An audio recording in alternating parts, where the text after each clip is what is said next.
is going on, Governors? Chisgule here, and today we're going to give you 5 sweet videos that you can watch while Rise of Kingdoms is updating.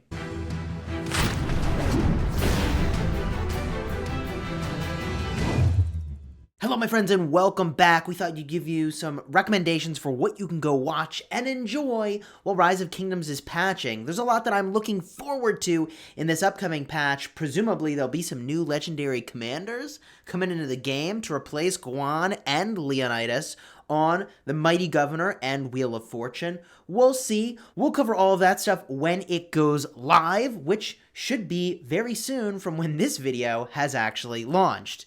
Let's get into the 5 videos that we would recommend that you go check out while we are patching. P.S. If you haven't already, please do like and subscribe. This is your way of giving me a virtual high five for enjoying the content, saying it's pretty good, and that way you get notifications when this stuff is coming up next. So, first thing we'd recommend is our RoK of Osiris Season 2 League casting. Card up in the top. If that's a thing you want to check out, I would recommend it highly.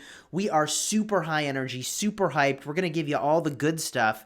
And we covered everything in the qualifier finals. That's right, qualifier finals. We've got video coverage of 3 UTC, 1300, and 1500 UTC that we did in a joint stream.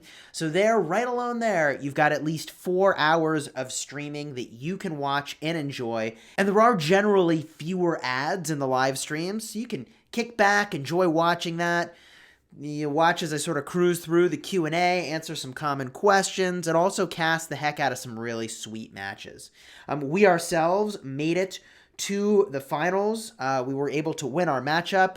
Great fights by everybody who we battled against on our way to this point, and looking forward to what comes next in RoK of Osiris League playoffs. The next video that I would recommend that you go check out is related to the Shadow Legion. We did a live stream earlier today where we did it on Hell difficulty, the hardest difficulty, and let me tell you, that is really seriously quite difficult. A lot of folks' cities got smashed. You should go check out the video to see that happening. However, what I will show you is that we did pick up 30 Treasures of the Shadow Legion, so we're going to rip those open, and 30 Shadow Legion material bundles. So let's kick this open now. 30 Treasures of the Shadow Legion. I don't even know what I'm hoping for. I guess the legendary pattern will be the thing that I'm after.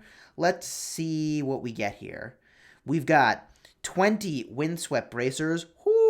70 Windswept Boots patterns. Wow. 24 Gladiator Blueprints, 15 Quinn's Soul. I already have one of those completed patterns and I can't even make it. And 4 Shadow Legion's Retribution, 4 Ian's Choice. Spectacular set of loot.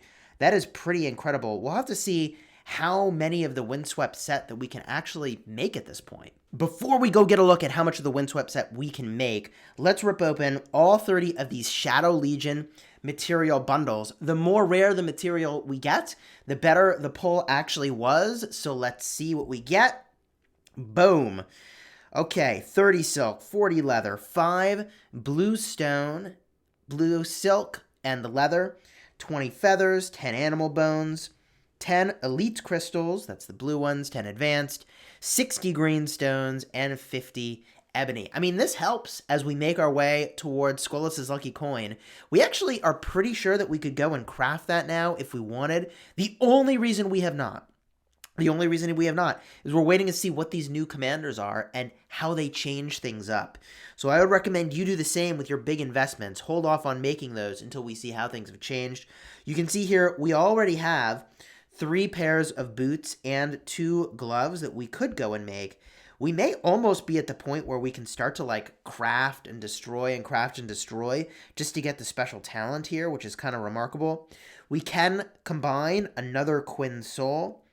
We can combine another 2 of the boots. Yeah, we may be at that place where we start crafting and reforging the boots. I do think that these boots and gloves are so crucial because they give march speed. Every single commander pairing that you're using in RoK of Osiris League has got to be wearing these. I think it's a slam dunk to go make all of them after you've got some of your legendaries in order. That is, of course, if legendaries are something that you're making. It's debatable whether or not that's your starting point. If you're not a rally lead or garrison lead, then I would argue maybe legendaries aren't exactly the best starting point. Let's get into the next recommendation, which is going to be where free-to-play and big spenders should spend their legendary commander sculptures. Look, let me tell you something. I spend a lot of time advising on which legendary commanders you should go invest in. Card up in the top, go check out this video related to my general advice on what types of commanders are really great investments in Rise of Kingdoms, which ones will have longevity, and which ones will you not regret putting those sculptures into. The next video I want to recommend is a very popular topic. People often ask me, is this commander good at 5/1/1/1? Or is this commander good at 5/5/1/1? And I like to advise, and we go commander by commander, but check out this video, card up in the top. It's the top 5/5/1/1 legendary commanders that you can use in Rise of Kingdoms. This should answer a lot of the questions that y'all have been asking me, and hopefully that gives you the insight you need to make some of your own evaluation around those commanders. The last video that we're going to recommend is actually not Rise of Kingdoms at all. We've been really obsessed with a game called World War Do. We're having a blast playing this. It is a totally different style of game from Rise of Kingdoms, but it is head-to-head against other players, and we're having a lot of fun, super high action. Use the link in the description to download that game, or check out the card in the top if you want to just go check out the gameplay in one of my other videos and see if it might be for you. I'm having a lot of fun grinding in that game. You don't have any action points or sort of limit to how much you can play, and there are events that reward you for going ham, so have at it. And ham is a pun on cracking open pigs. You'll see what I mean. You'll see what I mean. Hopefully you enjoyed this video and hanging out with me during your downtime. Thanks for joining me for that. I do really appreciate it. Drop a like on this video. And again, please do subscribe if you found anything in here entertaining or fun. Check out the other vids. The cards are all up in the top if you want to see what else might entertain you while Rise of Kingdoms is down. And until next time, you have fun smashing the kingdom. That ham joke, you'll see. That was pretty good.